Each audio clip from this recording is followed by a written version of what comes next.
So here's another pro tip that you can do as a host in Airbnb. You need to make sure na hindi ka lang nagre-rely sa Airbnb when it comes to your booking or staycation.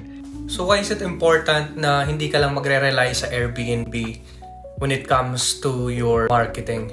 Kasi minsan may mga low season talaga. For example, right now, August, maliit lang yung nagbubook sa Airbnb kasi pasukan, hindi madami din yung mga gumagala dito sa Manila kasi maulan. Need to also market it outside Airbnb kasi may mga expats tayo na nagbabakasyon around August. So we just received 2 bookings in booking.com. So we have like 30 days stay na nag-book sa isang unit namin sa Ortigas.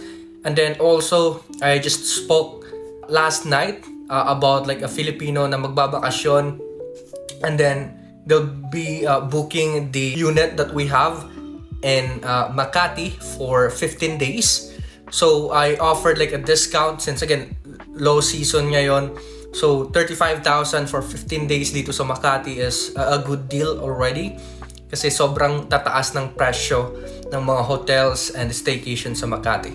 So again, that's the important thing that you need to do if you're hosts right now or if you're planning to be. You don't just rely on Airbnb. You need to market your property outside Airbnb, other platforms like booking.com, Agoda, Clock, or you can also post in social media like TikTok, Facebook, Reels. Those are the platform na you can get a lot of bookings also.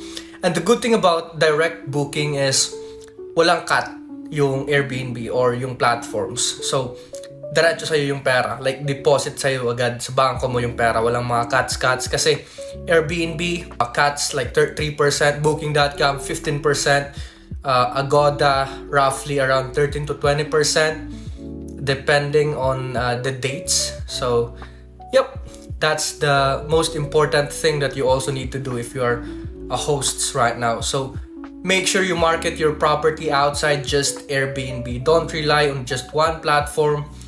Do it on multiple ones para madami kang traffic sa unit mo. So yeah, yun lang. That's another tip that you can do as a host. If you want to learn more on how you can maximize your profit and be the top hosts in the Philippines, follow for more and like, share also. Thank you.